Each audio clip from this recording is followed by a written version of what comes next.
धीरे धीरे कोविड-19 का प्रभाव भारत समेत दुनिया भर में खत्म हो ही रहा था कि कोविड-19 का अब एक नया वेरिएंट सामने आ गया है, जिसको आम कोविड-19 के वेरिएंट से बेहद खतरनाक माना जा रहा है। किसी भी देश और रीजन के साथ भेदभाव ना हो और इस वेरिएंट को किसी देश के नाम से ना बुलाया जाए, इसीलिए WHO ने इस नए वेरिएंट को नाम दिया है ओमिक्रॉन।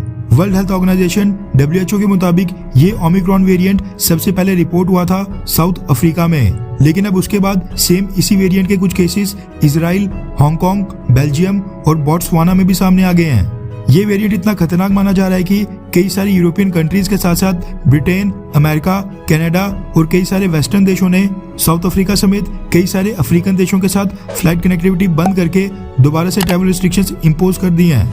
भारत की बात करें तो भारत ने साउथ अफ्रीका के ऊपर फिलहाल कोई भी ट्रैवल रिस्ट्रिक्शंस नहीं लगाई हैं, लेकिन कुछ ही घंटे पहले अभी दिल्ली के चीफ मिनिस्टर अरविंद केजरीवाल ने पीएम मोदी से रिक्वेस्ट की है कि जिन भी देशों में ओमिक्रॉन वेरिएंट के केसेस सामने आए हैं, उन सभी देशों के साथ फ्लाइट कनेक्टिविटी को बंद करके जल्द से जल्द ट्रैवल रिस्ट्रिक्शंस लगा दी जाएं। वहीं प्रधानमंत्री नरेंद्र मोदी भी इस नए ओमिक्रॉन वेरिएंट को लेकर आज हेल्थ ऑफिशियल्स के साथ हाई प्रोफाइल मीटिंग करने वाले हैं, जिसके बाद शायद प्रभावित देशों के साथ ट्रैवल रिस्ट्रिक्शंस लगाने और फ्लाइट कनेक्टिविटी को बंद करने का ऐलान भी हो सकता है। लेकिन देखा जाए तो ये चीज फिर से रिपीट हो रही है। कोविड-19 का कोई नया वेरिएंट आना, फिर अलग अलग देशों द्वारा दोबारा से ट्रैवल रिस्ट्रिक्शंस लगाना और फिर उसका प्रभाव खत्म होने पर सब कुछ पहले की तरह खोल देना, ये प्रोसेस सेम इसी तरह से रिपीट होता रहेगा। कभी डेल्टा वेरिएंट, कभी ओमिक्रॉन वेरिएंट, तो कल को कोई नया वेरिएंट आ जाएगा। जब तक दुनिया के कोने कोने से कोविड-19 खत्म नहीं हो जाता, तब तक ये वायरस म्यूटेट होकर कोई नया वेरिएंट बनता ही रहेगा। ऐसे में इसका बस एक ही इलाज है, कोविड-19 की वैक्सीनेशन।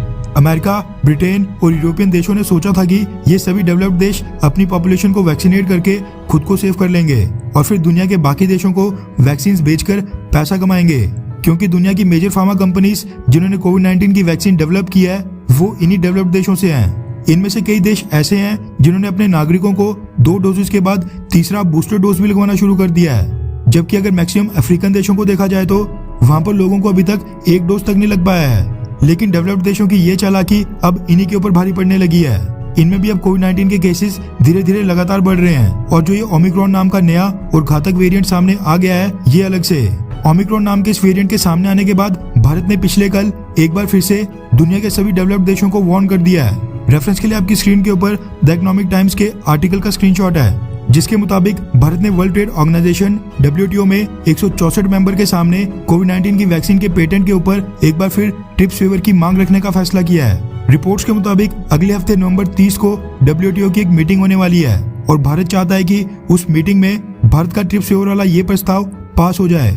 आज के समय भारत के विरोध में खड़े हैं यूरोपियन यूनियन, जिसको जर्मनी और फ्रांस लीड करते हैं, उसके बाद ब्रिटेन और स्विट्जरलैंड। ये देश मिलकर मेजर फार्मा कंपनीज के इंटरेस्ट को प्रोटेक्ट करने का काम कर रहे हैं, क्योंकि ट्रिप्स वेवर मिलने के बाद जो ये मेजर फार्मा कंपनीज कई बिलियन डॉलर्स कमा रही हैं, वो बंद हो जाएगा।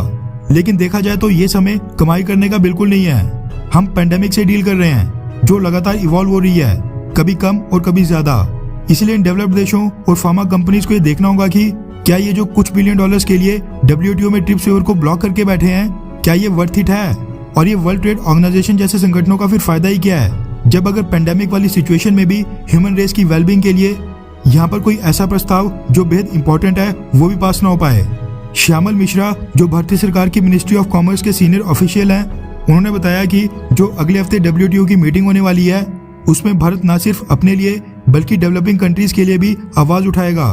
उन्होंने कहा कि डेवलप्ड देशों को ये बात समझनी होगी कि वो कुछ गिनी चुनी फार्मास्यूटिकल कंपनियों के लिए डेवलपिंग देशों में रह रहे लोगों की जान रिस्क में नहीं डाल सकते हैं।